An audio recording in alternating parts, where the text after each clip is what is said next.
Made earlier this day, I now invite honourable members to rise while our distinguished guests enter the chamber and take their seats.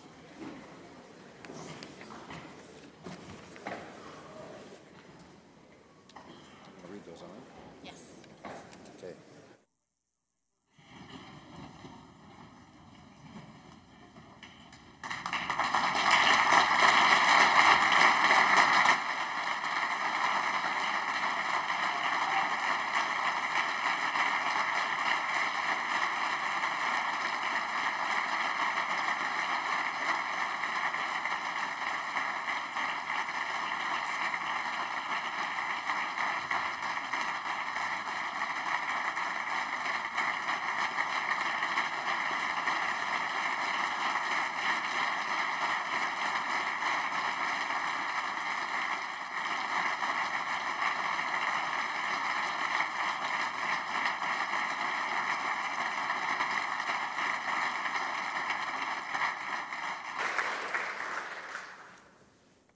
Our guests from the Chilcotin First Nation are Chief Joe Alphonse, Chief Russell Myers-Ross, Chief Francis Lassise, Chief Roy Stump, Chief Otis Guichon Sr., Chief Jimmy Lula, the Right Honourable Prime Minister.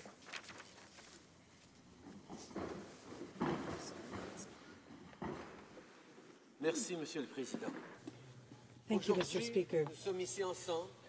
Today, we come together in the presence of the Chilcotin Chiefs to fully acknowledge the actions of past governments committed against the Chilcotin people and to express the Government of Canada's profound regret for those actions. Today, we come together in the presence of the Chilcotin Chiefs to fully acknowledge the actions of past governments committed against the Chilcotin people and to express the Government of Canada's profound regret for those actions. We also come together out of recognition and respect for the Chilcotin Nation, a vital partner in Canada's ongoing nation-to-nation effort towards reconciliation. Today, we honour and recognize 6 Chilcotin chiefs, men who were treated and tried as criminals in an era where both the colonial government and the legal process did not respect the inherent rights of the Chilcotin people and the Chilcotin Nation. As the government and the people of Canada continue to come to terms with our colonial past, it is essential that we recognize and support the implementation of the rights of the Chilcotin and all Indigenous peoples enshrined in our Constitution. The recognition and implementation of Indigenous rights can wait no longer. And neither should the Chilcotin people continue to wait for an apology that is long, long overdue. Monsieur le Président, longtemps avant l'arrivée des Européens, long before the arrival of Europeans, the Chilcotin people cared for and protected their homelands. In the spring of 1864, the Chilcotin chiefs led a war party in defense of those homelands. Long before the arrival of Europeans, the Chilcotin people cared for and protected their homelands. In the spring of 1864, the Chilcotin chiefs led a war party in defense of those homelands. The chiefs were attempting to repel a colonial road crew that wanted to build a road through Chilcotin territory without any legal agreement with the Chilcotin Nation. The rights of the Chilcotin people to their land and their right to maintain and uphold their cultural and legal traditions were not considered by the colonial government of the day. As settlers came to the land in the rush for gold, no consideration was given to the needs of the Chilcotin people who were there first. No agreement was made to access their land. No consent was sought. At the same time, along with settlement, came smallpox, which devastated Indigenous communities across the continent, including the Chilcotin. Some reliable historical accounts indicate that the Chilcotin had been threatened with the spread of disease by one of the road workers. And so, faced with these threats, the Chilcotin people took action to defend their territory. After convening a council to declare war, they attacked the road crew near Butte Inlet and removed all settlers from their lands before taking refuge in their territory beyond the reach of the colonial militia. Peu de temps après, l'un des dirigeants de la milice coloniale, William one of the Cox, leaders of the colonial militia, Gold Commissioner William Cox, sent the Chilcotin chiefs a sacred gift of tobacco and, with it, an invitation to discuss terms of peace. Head War Chief Clatousin and his men accepted this truce. Not long after, one of the leaders of the colonial militia, Gold Commissioner William Cox, sent the Chilcotin chiefs a sacred gift of tobacco, and with it, an invitation to discuss terms of peace. Head War Chief Clatousin and his men accepted this truth. As a show of goodwill, they rode into the camp to negotiate peace. Instead of being welcomed as leaders and respected warriors, they were arrested, imprisoned, convicted, and killed. On October 26, 1864, 5 Chilcotin chiefs were hanged for murder. Head War Chief Clatousin, Chief Biyil, Chief Telad, Chief Takot, and Chief Jesus. They are buried in Quesnel, BC. Later, Chief Aoun was also hanged.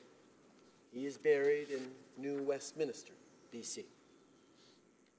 Monsieur le Président, aujourd'hui, notre gouvernement reconnaît ce que le gouvernement colonial de l'époque acknowledges what the colonial government of the day was unwilling to accept, that these 6 chiefs were leaders and warriors of the Chilcotin nation, and that the Chilcotin people they led maintained rights to the land that had never been ceded. Today our government acknowledges, but the colonial government of the day was unwilling to accept, that these 6 chiefs were leaders and warriors of the Chilcotin nation, and that the Chilcotin people they led maintained rights to land that had never been ceded.